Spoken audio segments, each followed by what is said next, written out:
From now on, this is your new home. Sadly, we don't need someone who's sick. That's what I was told suddenly, and before I knew it, I was taken by car to my aunt's house.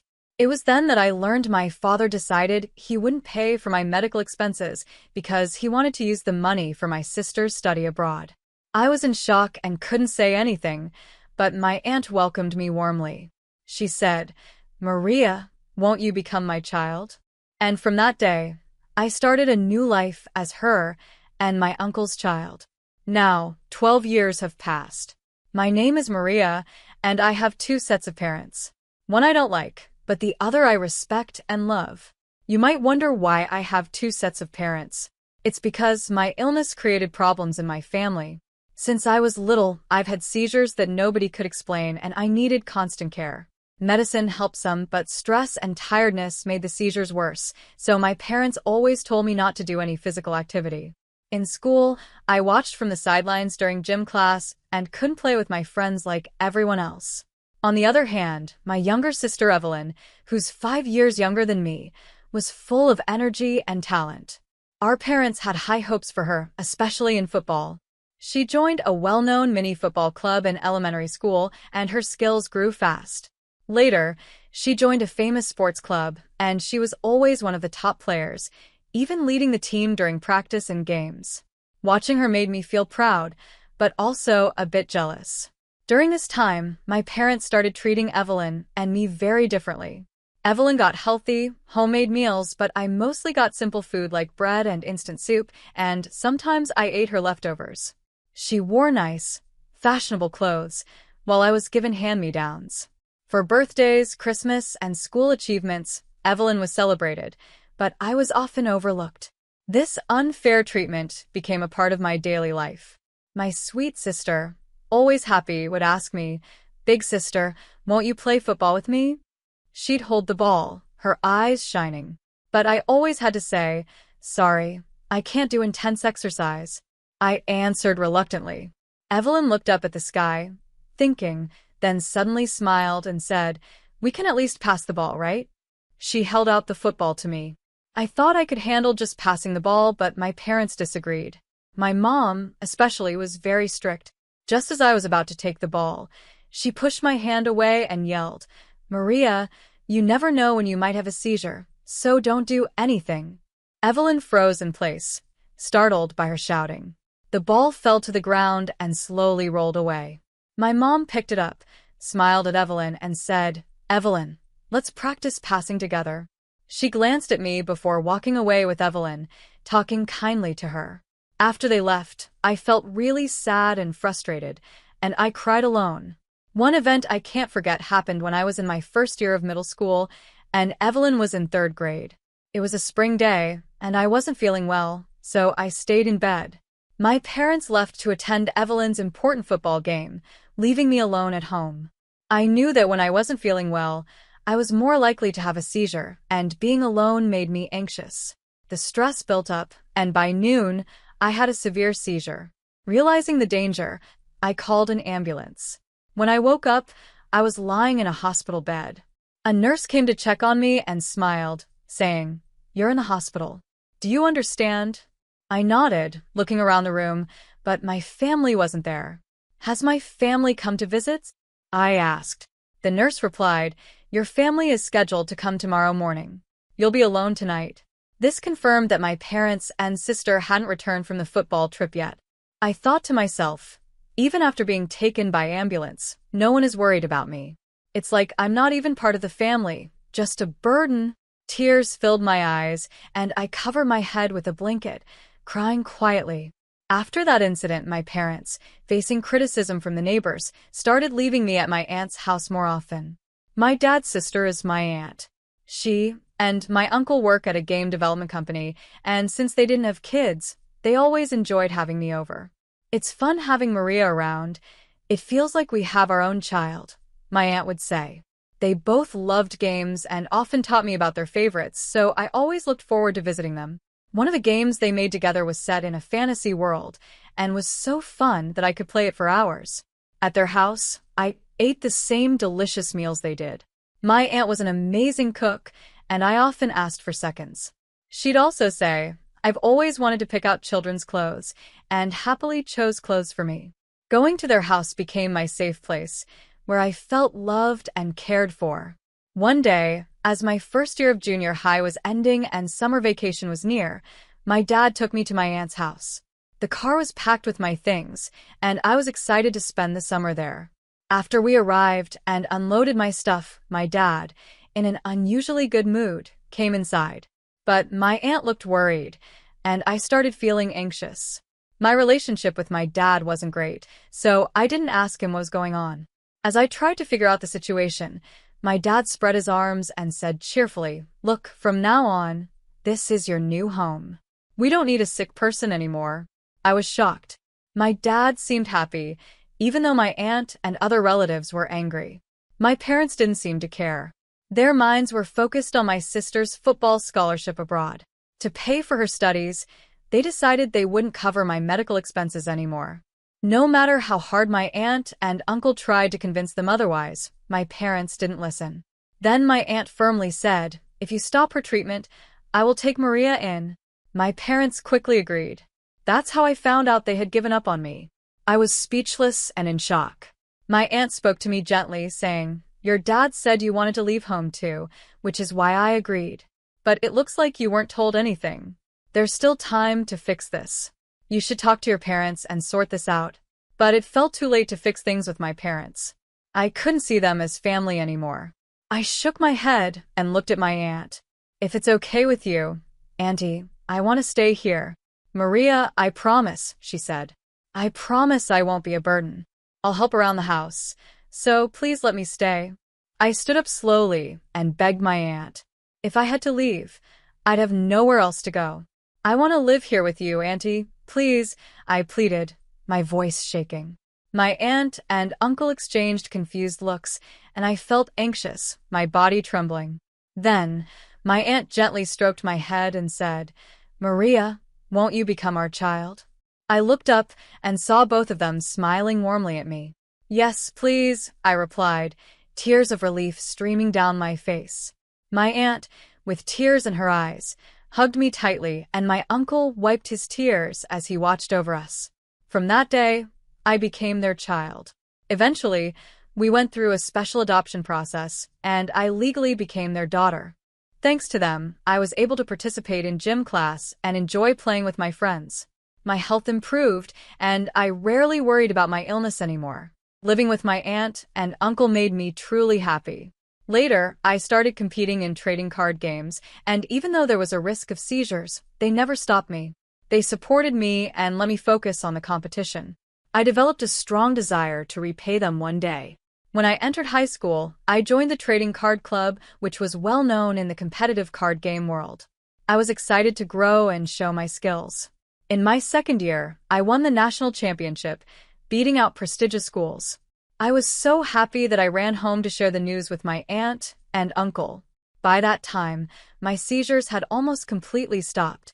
Before graduating, a doctor told me that my illness was completely healed, and I was as healthy as my sister.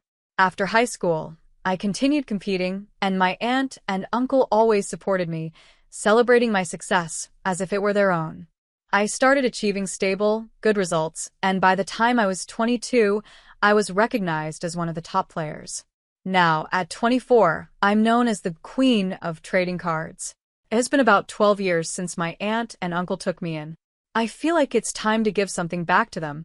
Christmas is coming up, and I want to do something special to make them happy. I started making plans as I walked home, feeling the cold winter air.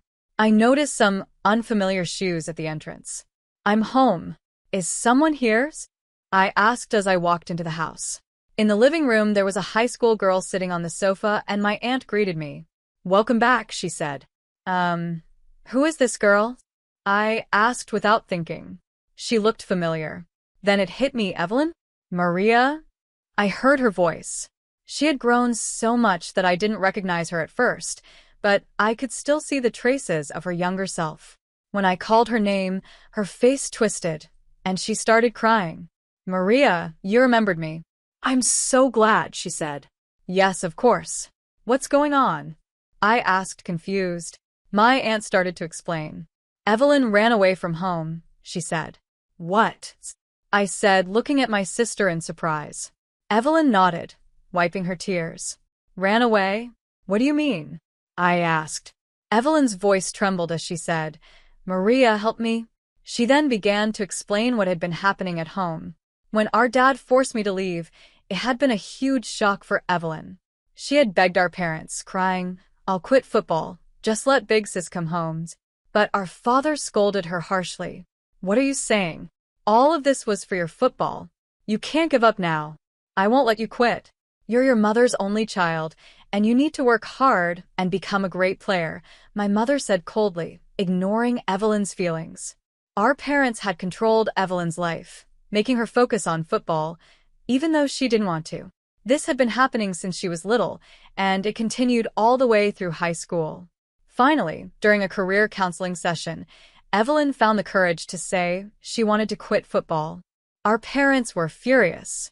My father yelled, Do you know how much money we've spent on you? Your sister sacrificed for you. You're not allowed to stop until you go pro. Feeling trapped, Evelyn ran away to our aunt's house.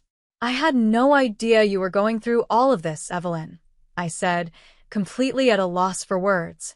While I had been living freely with my aunt and uncle, my sister had been forced into a life she didn't want. Evelyn, you've been through so much. I didn't know anything. I'm sorry, I said. But Evelyn quickly shook her head in surprise. No, you've been through so much for me, and now I'm asking for help. I'm really sorry, she said, looking down. Her small shoulders trembled. Don't worry about it. I'm really happy you came here, I replied with a smile. My aunt and uncle nodded in agreement. That's right, my aunt said. It was good to get away from them, Evelyn. Relax. Your big sister will protect you now. Even though I said it, deep down I felt scared and hesitant to get involved.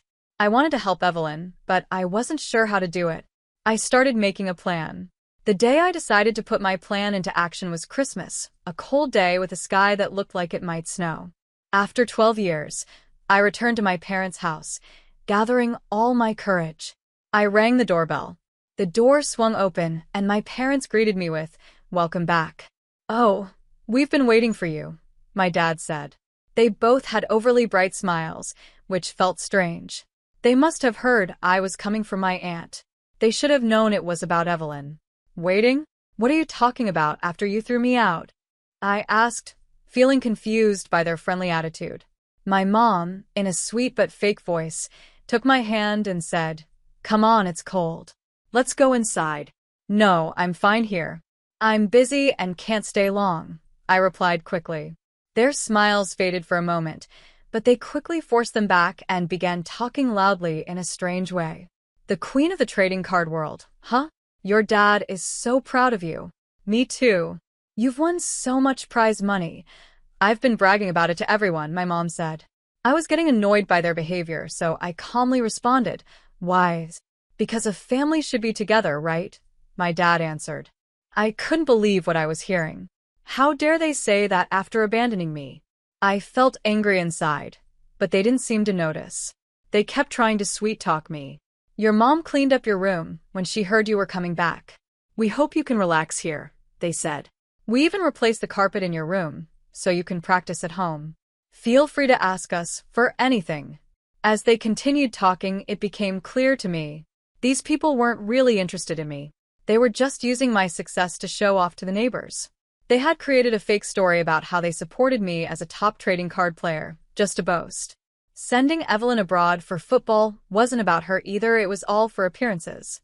I watched my parents with a sarcastic smile. It's truly pathetic how selfish you are. Your efforts are pointless. Actually, I'm planning to quit competitive trading card gaming in a few years. What? My parents were shocked. My dad didn't know what to say, and my mom looked stunned. Competitive card gaming requires quick reflexes, focus, and physical stamina, I continued. I can't keep up with younger players forever. I'll retire after winning a bit more prize money. I spoke cheerfully, but my parents were clearly upset. So, what will you do after you retire? My dad asked. Well, I might be unemployed for a while, I said with a smile, watching their reactions. The fake smiles vanished, and they looked angry. Unemployed? Without a real job?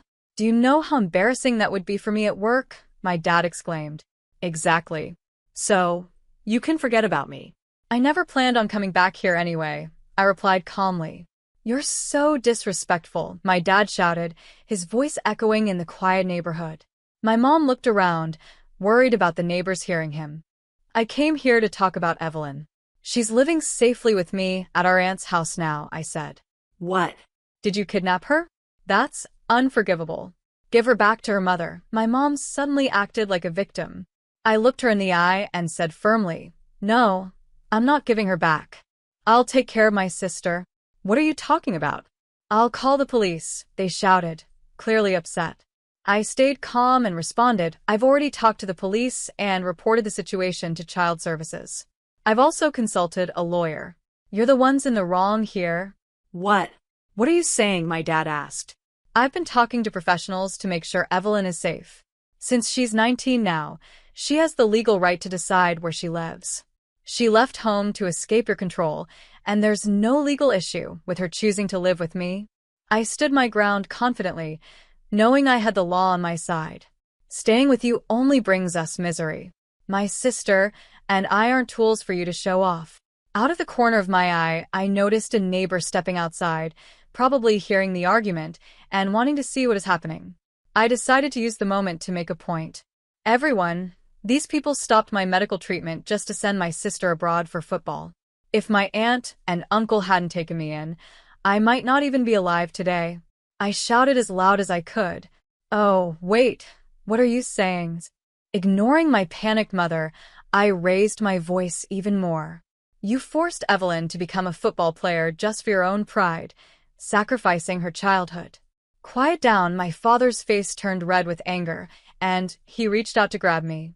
But I shook off his hand and kept going. What kind of parents are you? Saying you won't let her quit until she becomes a professional player? You only see your kids as tools. Neither Evelyn nor I will ever come back here. If you try to interfere, I'll call the police. Just so you know, I'm ready to sue. That's why I came today. I stared at my parents with a firm look. They looked uncomfortable, their faces twisted as they struggled to respond. I noticed many neighbors watching our argument from their windows and yards, looking surprised and concerned.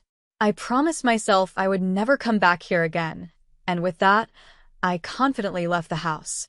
Years passed, and 10 years later, when I turned 32, I decided to retire from competitive trading card gaming. I originally planned to retire at 27, but I put my life on hold to take care of Evelyn. Because of the intense training she went through as a child, Evelyn developed a knee injury. This forced her to give up her dream of becoming a professional football player, so she set a new goal to become a physical therapist. After a year of prep school, Evelyn moved on to vocational school.